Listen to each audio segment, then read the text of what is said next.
मित्रों नमस्कार।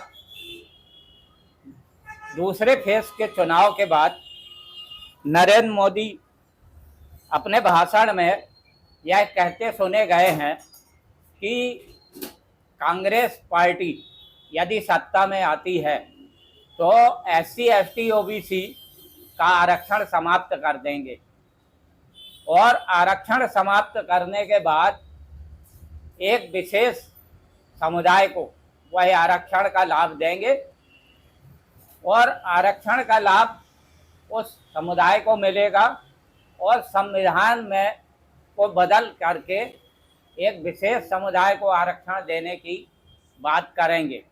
मित्रों, क्या ऐसा हो सकता है कि संविधान बदलकर और SC ST OBC का आरक्षण बदल दिया जाए या ख़त्म कर दिया जाए? आप कमेंट कर जरूर बताइएगा और हमारे चैनल को लाइक सब्सक्राइब जरूर कर दें।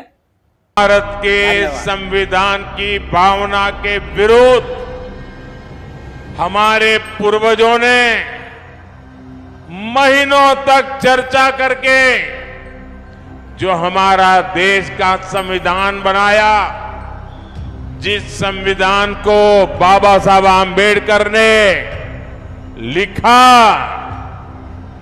उस संविधान की भावना के खिलाफ, बाबा साहब आम्बेडकर की योजना और विचार के खिलाफ अब वो धर्म के आधार पर आरक्षण लाना चाहते हैं।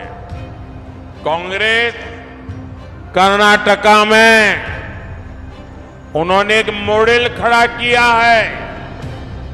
मेरे OBC समाज के जो भाई यहां है, ये जरा समझ लें कितना बड़ा भयंकर संकट इनका खेल है।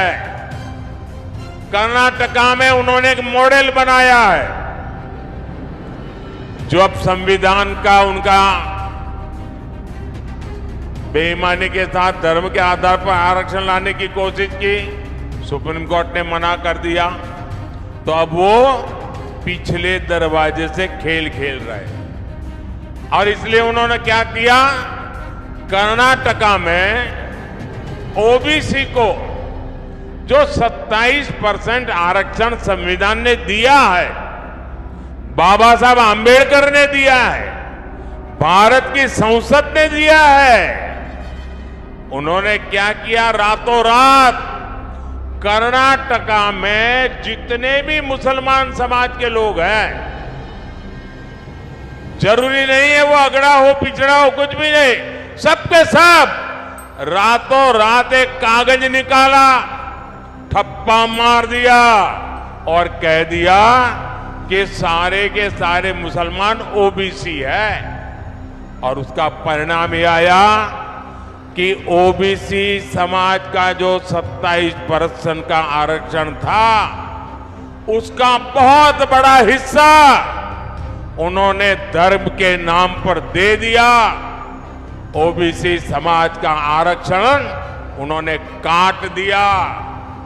अब यही काम वो पूरे देश में करना चाहती है। बिहार में भी ये इनकी कर्नाटका जी फॉर्मूला है। वो इंडी गठबंधन वाले, यादव हो, मंडल हो, कुर्मी हो, कुशवाहा हो, निषाद हो, ऐसी जितनी भी पिछड़ी जातियां हैं, उनको जो आरक्षण मिला है, अब वो उसमें से डाका डालेंगे, लूट लेंगे और धर्म के नाम पर बांट देंगे, अपनी वोट बैंक को देना चाहते हैं।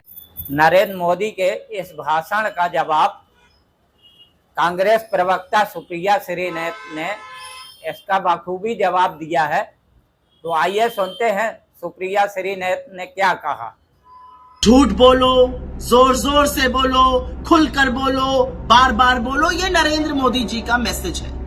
नरेंद्र मोदी जी को अपनी आगामी हार से इतनी तकलीफ, इतनी बौखलाहट हो गई है कि सिर्फ झूठ बोलने पर आमादा है। अब दिक्कत की बात क्या है कि मोदी जी झूठ बोलते हैं, उसकी लीपापोती इनकी सारी पार्टी को, इनके अध्यक्ष को, इनके बददिमाग मंत्रियों को, बेलगाम प्रवक्ताओं को करनी पड़ती है। एक नया शगुफा छोड़ा गया है कि कांग्रेस दलितों और आदिवासियों का आरक्षण हटाकर मुसलमानों को दे देगी। कांग्रेस भला ऐसा क्यों करेगी? कांग्रेस ने 55 साल में तो ऐसा किया नहीं, तो अब हम ऐसा क्यों करेंगे? और यहां पर थोड़ी सी आपकी मूर्खता भी दिखती है। लोगों को समझ में आ जाता है कि 10 साल सिर्फ झुंझुना बजाया है, कोई नियम कानून भी आपको नहीं पता है। लेकिन आपके झूठ का पर्दाफाश कुछ सवालों से करते हैं। वैसे तो आपको करारा जवाब हमारे कर्नाटका के मुख्यमंत्री ने दिया है, लेकिन कुछ सवाल मैं भी पूछ लेती हूँ। उसमें से पहला सवाल मेरा यह है कि क्या आपके पास एक भी साक्ष्य, एक भी सबूत है कि हमारी कोई सरकार ऐसा करने जा रही है? क्या आपके पास कोई सिफारिश, कोई प्रस्ताव हमारी किसी सरकार ने भेजा है? क्या एक भी सरकारी दस्तावेज ऐसा है? इन सब बातों का जवाब नीलबटा सन्नाटा है, ऐसा हमने कभी नहीं किया है। अब बात करते हैं आपके अल्प ज्ञान की। आप कहते हैं हमारी राज्य सरकारें ऐसा करने वाली है। अरे प्रभु, SC, ST, दलितों और आदिवासियों और पिछड़े के रिजर्वेशन में संशोधन करने का हक सिर्फ और सिर्फ लोकसभा और राज्यसभा सदनों को है।